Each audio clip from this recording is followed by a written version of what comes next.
Bonjour, c'est Leclerc Ludovic, votre analyste indépendant pour le site Belgian Investor. Donc voici de manière habituelle mon analyse du pétrole la semaine prochaine et cette semaine. Tout d'abord, je commencerai par un graphique mensuel, c'est-à-dire que chaque bougie représente l'évolution du pétrole sur un mois et sur une périodicité allant du mois de janvier 2007 jusqu'au vendredi, c'est-à-dire le 3 décembre 2010. Alors pourquoi je vous prends le graphique? C'est important, vous verrez par là. Alors un peu historique, ça nous permet un peu de voir d'où on vient et vers où on va. C'est-à-dire on a eu ici entre 2007 et 2008 une grosse flambée du pétrole amenant les cours jusqu'à 143 $. Ensuite, suite à toutes les crises subprime, financières, autres scandales, les cours du pétrole ont chuté jusqu'à un plus bas vers les 33 $, ici, cette ligne de support. Et depuis, on remonte gentiment. Depuis plusieurs mois, c'est-à-dire depuis octobre 2009 jusqu'à cette période-ci, décembre, les cours sont inscrits dans un range horizontal compris 70 et 88 $ à peu près. On se situe actuellement au-dessus de SAM20, ce qui nous donne un cours plutôt en phase haussière et se trouve en contact avec la bande de Bollinger supérieure. Au niveau des indicateurs, on peut voir que le MACD est complètement à plat, ce qui ne donne pas d'indication sur un futur des cours. Par contre, le stochastique, lui, est au-dessus de son signal en phase ascendante, il peut donc marquer une phase haussière. Tout comme on peut voir sur le graphique, le cours étant au-dessus de sa M20, une M20 ascendante, c'est une phase haussière. Alors, qu'est-ce qui est intéressant de voir ici? Ce sont les bandes de Bollinger. Fait, si on reprend la situation au mois de août-septembre 2007, les bandes de Bollinger étaient très serrées. Le cours était au-dessus de sa M20 qui était en phase ascendante, dans une zone de prix comprise entre 70 et 88 $ également. Il faut savoir que quand les bandes de Bollinger se resserrent, la seule solution pour le cours est d'exploser, soit à la hausse, soit à la baisse. On n'a pas d'indication sur le sens que va prendre le cours au moment où les bandes de Bollinger se resserrent. Ici, dans la configuration qui était celle de août 2007, les cours étaient au-dessus de leur M20, une M20 qui était ascendante, les bandes de Bollinger se sont resserrées et le cours a explosé à la hausse pour amener le prix du pétrole à 143 $. Maintenant, par analogie, je vois ici les bandes de Bollinger serrées, un cours qui est au-dessus de sa M20 qui est ascendante, et on est en contact de la bande de Bollinger supérieure, tout comme nous l'étions ici, et aussi dans une fourchette de prix compris entre 70 et 88 $. Donc mon espoir, en tant qu'haussier, et au vu des conjonctures économiques long terme, est que dans les prochains mois, le cours aille à 100 $, pour ensuite continuer cette progression et retourner sur les derniers plus hauts à 143 $.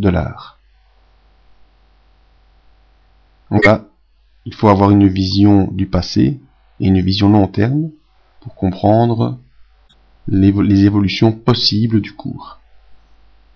Maintenant, comme à l'accoutumée, nous allons prendre le graphique journalier. Alors, comme j'ai la semaine passée, nous étions ici vendredi dernier, le cours était soutenu par le support des 83,28 $ et nous étions sous la M20. Le premier objectif était de passer au-dessus de la M20 et de rejoindre la Bollinger supérieure. On peut voir que ça a été le cas dès lundi, le cours est repassé au-dessus de sa M20.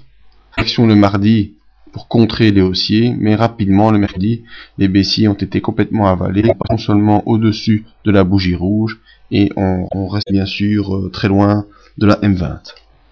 Et la fin de semaine n'a été que la confirmation de cette volonté haussière pour rejoindre, comme prévu, la bande de Bollinger supérieure. Au niveau des indicateurs, on voit que le MACD est au-dessus de son signal depuis mercredi, et il est ascendant, et il va, à mon avis, pouvoir permettre la continuité de la hausse. Le stochastique, lui, voilà, l'impulsion haussière se termine. En effet, l'objectif des haussiers était de rejoindre la bande de Bollinger supérieure, donc il est normal que la puissance des haussiers se tarisse un peu. Étant arrivé sur l'objectif, c'est une phase d'attente qu'il pourrait se produire.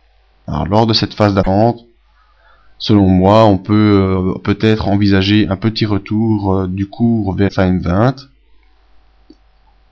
ou même continuer à progresser vers le haut en oscillant pendant un petit moment aux alentours des 90 $.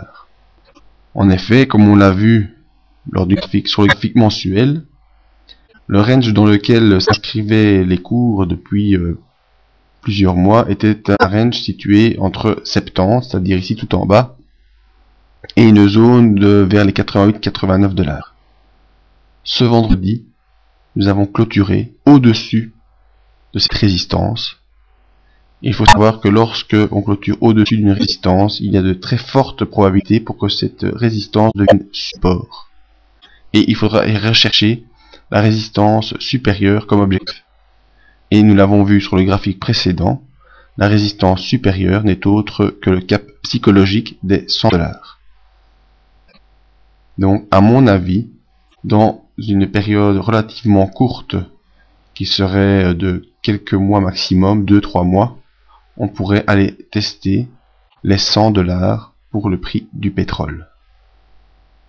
Maintenant, cela ne va pas sans quelques corrections. On peut voir ici, on a un cours qui stagne à l'horizontale, une hausse, une baisse. Ce qui est important, c'est que la baisse ne va jamais plus bas que la baisse précédente. Et ensuite, une nouvelle hausse. Et ce qui est important, c'est que la hausse va plus haut que la précédente. Ce qui veut dire qu'à chaque oscillation, on gagne des points. Et chaque oscillation à la baisse permet simplement de pouvoir renforcer les achats qui ont déjà été initiés pour continuer l'investissement long terme sur les prix du pétrole. Donc moi, dans mon objectif de trading long terme, rejoindre un cours tout d'abord à 100 et puis à 140 $ dans les années futures, on parle bien ici en années, eh bien je profite de chaque retour vers des points bas pour renforcer les positions.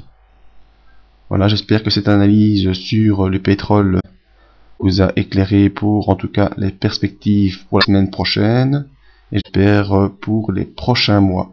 Merci, à la semaine prochaine pour une nouvelle analyse. En attendant, vous pouvez venir me rejoindre sur le site qui a changé de nom pour avoir un nom plus facile et plus accessible, ou me poser des questions via mail. Merci et à bientôt.